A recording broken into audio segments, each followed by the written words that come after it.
ବୋହୁ ଏ ସାନ ବୋହୁ କୁଆଡେ ଗଲୁ ବା? କଣ ହେଲା ମା? ଓହୋ ଏଇଠି ଅଛୁ। ଏ ମା ନେଲୁ ନେଲୁ ଏ ବିସ୍କୁଟ ଟା ଖାଇଦେଲୁ। ସକାଳ ପହରୁ କେତେ ଯେ ତୁ କାମ କଲୁଣି, ତତେ ଭୋକ ଲାଗିବଣି। ନେ ଖାଇଦେ ଏ ବିସ୍କୁଟ।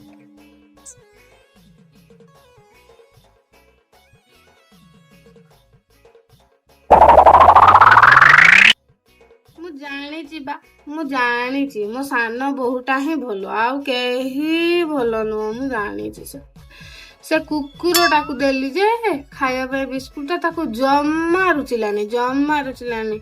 ତୁ ବା ଖାଇବୁ ମୁଁ ଜାଣିଥିଲି, ତୁ ମୋର ଭଲ ବୋହୁଟା। ଖାଇଦେ ମା ଖାଇଦେ। A few moments later. ଖାଇସାରିଲୁ ନେଲୁ ଏ ଟାବଲେଟ ଟା ଖାଇଦେଲୁ। ମେଡିସିନ ଟା କଣ ପାଇଁ ଖାଇବି? ମୋର ତ କିଛି ହେଇନି। ଆରେ ତୋର ନହେଲେ କିଛି କଣ ହେଲା? ଏ ଟାବଲେଟ ବା କାଲି ଲାଷ୍ଟ ଡେଟ୍। ଆଜି ନ ଖାଇଲେ କାଲି କି ଖରାପ ହେଇଯିବ, ଆଉ ଖାଇହବନି।